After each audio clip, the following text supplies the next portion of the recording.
Good morning everyone, welcome to Swagatas Educare. আমাদের interview পর্ব চলছে। বিভিন্ন রকম ইন্টারভিউ সম্পর্কে আলোচনা, মানে বিভিন্ন বিষয়গুলো নিয়ে আমি আলোচনা করছি। অলরেডি এর আগে শুরু করেছি বিভিন্ন ক্লাসগুলোতে।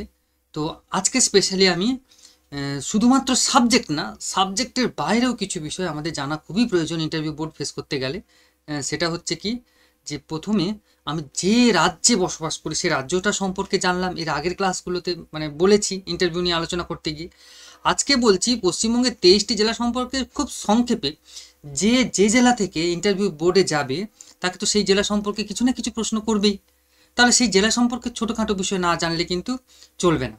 তাই আজকে আমার এই পর্বে রয়েছে পশ্চিমবঙ্গের যে 2025 সাল অনুযায়ী যে 23টি জেলা রয়েছে, সেই জেলার ছোট্ট খুঁটিনাটি বিষয়, তার মূল শহর কোনটা, তার ঐতিহাসিক স্থান কোনটা, তার সাহিত্যের প্রেক্ষাপট কী আছে, ইত্যাদি বিষয়গুলো নিয়ে আজকের আমার এই ক্লাস। তো যারা আমার এই ক্লাসটা নতুন দেখবে অবশ্যই স্বাগতস এডুকেয়ার এই ইউটিউব চ্যানেলটাকে অবশ্যই মানে সাবস্ক্রাইব করবে।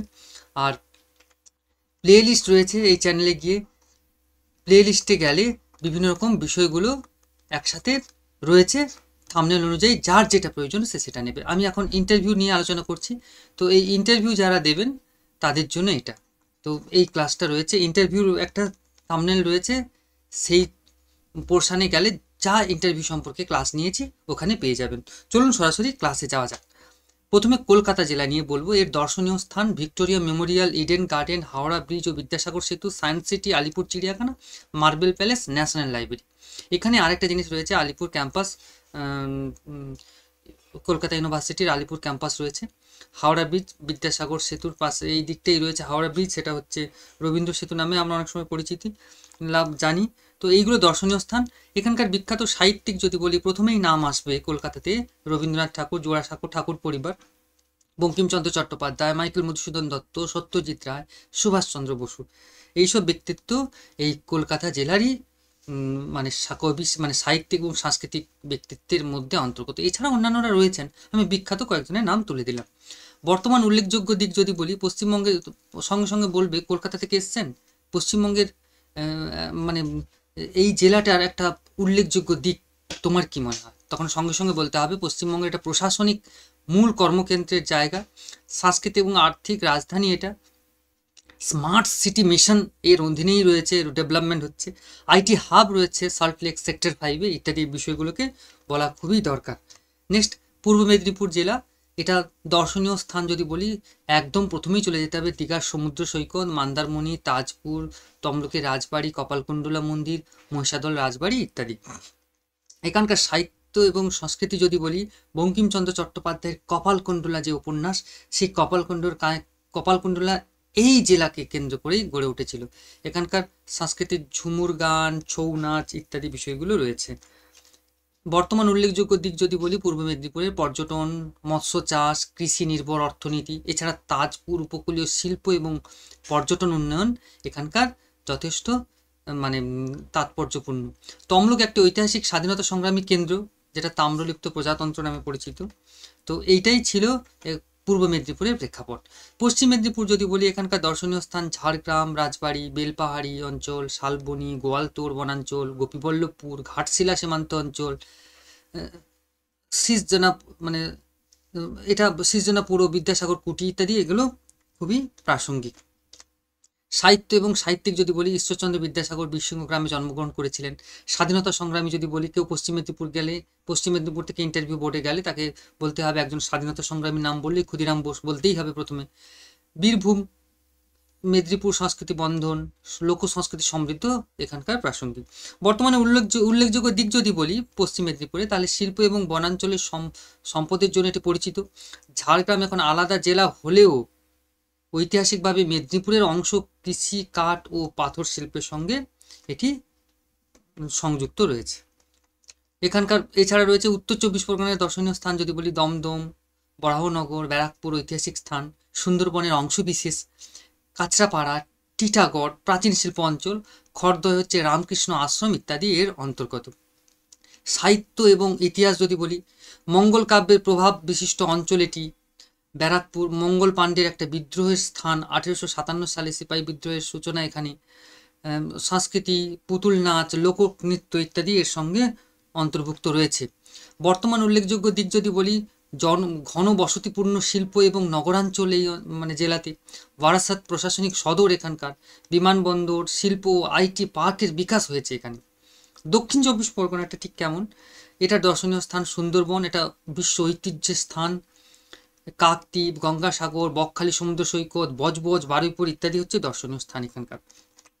সাহিত্য সংস্কৃতি যদি বলি, তাহলে সুন্দরবন অঞ্চলকে কেন্দ্র করেই সাহিত্য মানিক বন্দ্যোপাধ্যায়, পদ্মা নদীর মাঝি, অমলেশ ঘোষ, বনবিহারী মুখোপাধ্যায়ের প্রমুখের রচনা ব্যাপক মানে সাড়া ফেলেছে। লোক সংস্কৃতি যদি বলি, বনবিবির পালা, বাউল গান এখানকার বিখ্যাত লোক সংস্কৃতি। বর্তমান উল্লেখযোগ্য দিক যদি বলি, কৃষি, মৎস্য, পর্যটন ভিত্তিক জেলা। সুন্দরবন বন্যপ্রাণী অভয়ারণ্য, যেটা রয়্যাল বেঙ্গল টাইগারের জন্য বিখ্যাত। গঙ্গাসাগর মেলা, বিশাল একটা ধর্মীয় অনুষ্ঠান, প্রত্যেকেই গঙ্গা স্নানে যায়। এই হচ্ছে আমি মানে দক্ষিণ চব্বিশ পরগনা কয়েকটা জেলা সম্পর্কে একটু বিস্তৃত বললাম।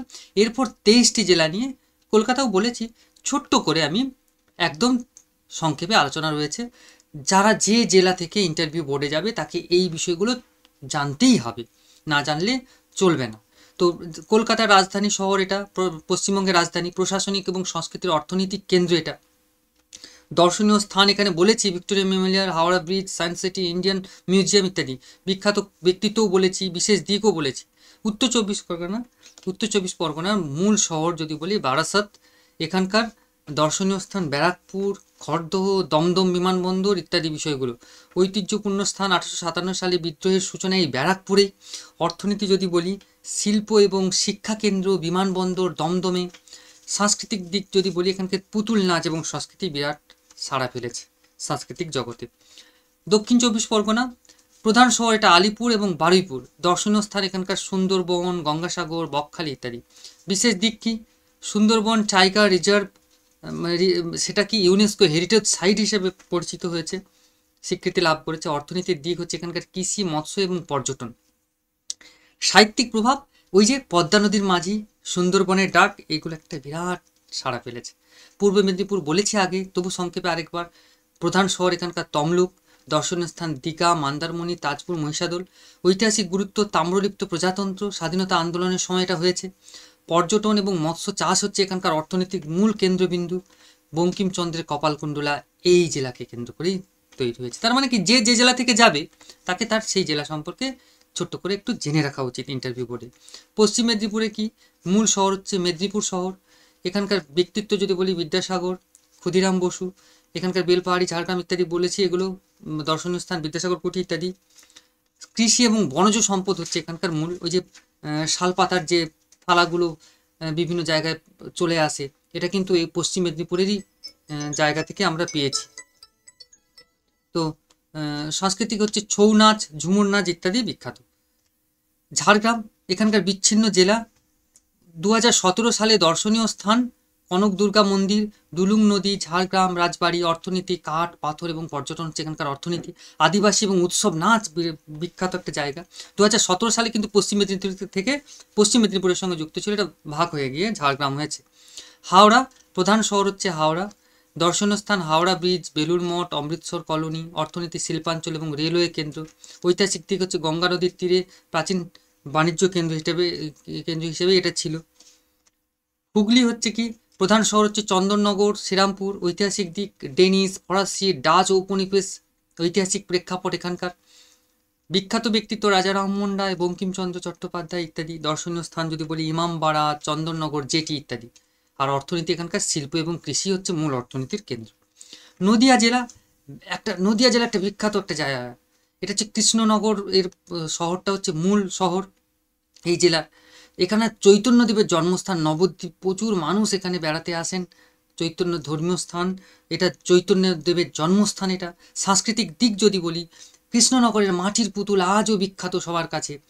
এখানকার অর্থনীতি যে শিল্প এবং কৃষি। সাহিত্যিক দিক যদি বলি, নবদ্বীপের সংস্কৃতির শিক্ষা কেন্দ্র হচ্ছে এখানকার মূল সাহিত্য।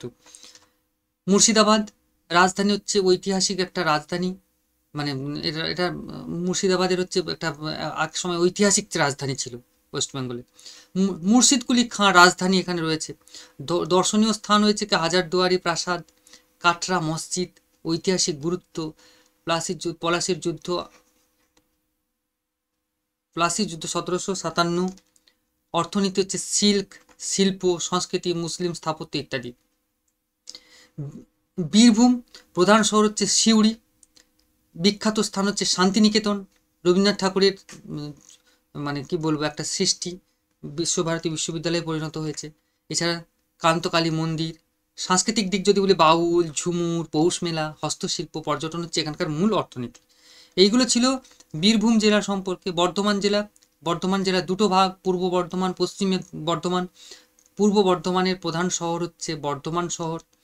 অর্থনীতি হচ্ছে কৃষি এবং ধান উৎপাদন। দর্শনীয় স্থান যদি বলি বর্ধমান রাজবাড়ি, কাঙালিতলা ইত্যাদি। বিখ্যাত ব্যক্তি যদি বলি বিজয়কৃষ্ণ গোস্বামী। আর শিল্প যদি বলি এখানকার বিদ্যুৎ কেন্দ্র এবং রেলওয়ে রয়েছে এখানকার মূল শিল্পের জায়গা। পশ্চিম বর্ধমান প্রধান শহর হচ্ছে আসানসোল এবং দুর্গাপুর। অর্থনীতি কি? এখানকার অর্থনীতি হচ্ছে কয়লা খনি এবং ইস্পাত শিল্প। দর্শনীয় স্থান যদি বলি মা কালী মন্দির, দুর্গাপুর ব্যারেজ ইত্যাদি। বিশেষ দিক হচ্ছে ইন্ডাস্ট্রিয়াল হাব এই অঞ্চলটা পশ্চিম বর্ধমান। বাঁকুড়া প্রধান শহর হচ্ছে বাঁকুড়া শহর। দর্শনীয় স্থান হচ্ছে বিষ্ণুপুর, টেরাকোটার মন্দির রয়েছে এখানে। জয়পুর, টেরাকোটার দারুণ দারুণ কাজ, একটা প্লেটে প্রচুর কাজ রয়েছে মন্দিরগুলোতে। জয়পুর বন। সাংস্কৃতিক দিক যদি বলি আজও বর্তমান রয়েছে টেরাকোটার শিল্প এবং ঝুমুর নাচ বিখ্যাত, সবাই জানি আমরা। অর্থনীতি, হস্তশিল্প এবং পর্যটন। ঐতিহাসিক দিক যদি বলি মালবন রাজবংশ এখানকার ঐতিহাসিক প্রেক্ষাপটকে তুলে ধরে। পুরুলিয়া জেলা, এই জেলার প্রধান শহর হচ্ছে পুরুলিয়া শহর। দর্শনীয় স্থান হচ্ছে অযোধ্যা পাহাড়, ঝালদা, বরান্দি। এখানে সবাই বেড়াতে যায়, দারুণ একটা মানে পাহাড়িয়া পরিবেশ, খুব দারুণ লাগে। যারা বেড়াতে যাবেন এই জায়গা বাদ দিয়ে হয় না। এখানকার সাংস্কৃতিক দিক যদি বলি ছৌ নাচ, পাতা নাচ ইত্যাদি। অর্থনীতি কি? এখানকার অর্থনীতি হচ্ছে পাথর খনি, কৃষি ইত্যাদি। বিশেষ দিক হচ্ছে পাহাড় এবং বনাঞ্চল এখানকার বিশেষ দিক। মালদা জেলা, এখানকার প্রধান শহর হচ্ছে ইংরেজ বাজার। ঐতিহাসিক দিক যদি বলি গৌড় ও পান্ডুয়া নগরী। অর্থনীতি যদি বলি আম এবং রেশম শিল্প। দর্শনীয় স্থান আদিনা মসজিদ, ফিরোজ মিনার। উত্তর দিনাজপুর, এর প্রধান শহর হচ্ছে রায়গঞ্জ। দর্শনীয় স্থান হচ্ছে রায়গঞ্জ অভয়ারণ্য। এখানকার অর্থনীতি আসে কৃষি এবং পশুপালন থেকে। সাংস্কৃতিক দিক লোক সংস্কৃতি আজও বিদ্যমান। দক্ষিণ দিনাজপুর, প্রধান শহর হচ্ছে বালুরঘাট। দর্শনীয় স্থান তপন দুর্গা মন্দির, গঙ্গার তীর এবং অর্থনীতির দিক শুধুমাত্র কৃষি। লোকনৃত্য এবং মেলা এখানকার বিখ্যাত একটা সাংস্কৃতিক প্রেক্ষাপট। দার্জিলিং, এটা সবাই মোটামুটি কম বেশি জানবেন। দার্জিলিং বেড়াতে গেলে দার্জিলিং শহরটাই হচ্ছে মূল শহর এখানকার বিশেষ দিক হচ্ছে হিল স্টেশন রয়েছে, চা বাগান রয়েছে, চা বিখ্যাত এখানকার। দর্শনীয় স্থান টয় ট্রেন, যারাই দার্জিলিং যায় সবাই টয় ট্রেনে বসে, টয় ট্রেনে ঘুরে বেড়ান। এটা ইউনেস্কো হেরিটেজ স্বীকৃতি পেয়েছে। টি গার্ড হিল এখানকার বিখ্যাত। অর্থনীতি হচ্ছে চা এবং পর্যটন বললাম। সাংস্কৃতিক দিক যদি বলি নেপালি এবং গোর্খা ঐতিহ্য আজও বিদ্যমান এই দার্জিলিং জেলাতে।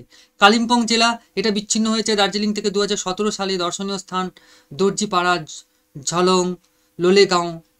এখানকার অর্থনীতি হচ্ছে পর্যটন এবং ফুল চাষ। আর এখানকার সংস্কৃতিও ঠিক একই রকমভাবে নেপালি এবং বৌদ্ধ প্রভাব রয়েছে এখানকার। জলপাইগুড়ি, প্রধান শহর হচ্ছে জলপাইগুড়ি শহর। দর্শনীয় স্থান গরুমারা, জলদাপাড়া অভয়ারণ্য, বিরাট বিখ্যাত অভয়ারণ্য। অর্থনীতি হচ্ছে চা এবং কাঠ শিল্প এখানকার মূল অর্থনীতি। আর প্রাকৃতিক দিক যদি বলি বনাঞ্চল এবং নদী প্রবাহ এই জলপাইগুড়ি জুড়ে রয়েছে।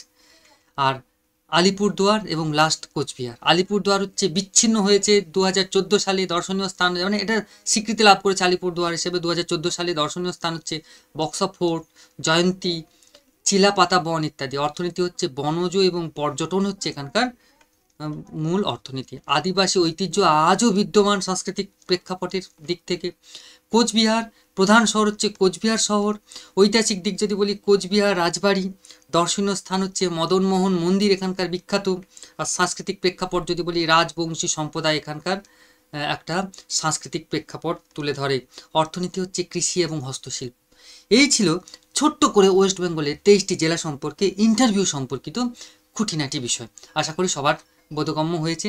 এখান থেকে কী ধরনের প্রশ্ন ইন্টারভিউতে হতে পারে, যেমন কি নিজের জেলার একটি ঐতিহাসিক ঘটনা বলুন।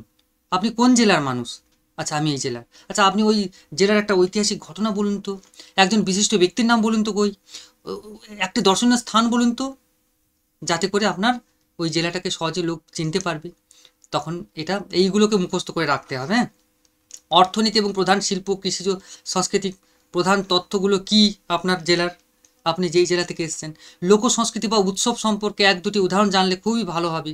যেমন যদি বলি কোনো একটা, ধরো পশ্চিম মেদিনীপুর, পুরুলিয়া, বাঁকুড়া, তাহলে এখানকার লোক সংস্কৃতি একটা জানতেই হবে। তো সেই রকমই আপনি আপনার জেলা সম্পর্কে জেনে রাখুন, আর ইন্টারভিউকে খুব সুন্দরভাবে দিন, চাকরি আপনার হাতের মুঠোয়। থ্যাংক ইউ এভরিওয়ান, সবাই ভালো থাকুন, আবার দেখা হবে। আশা করি সবার কাছে এটা খুবই ভালো লাগার হবে। ওকে, বাই বাই।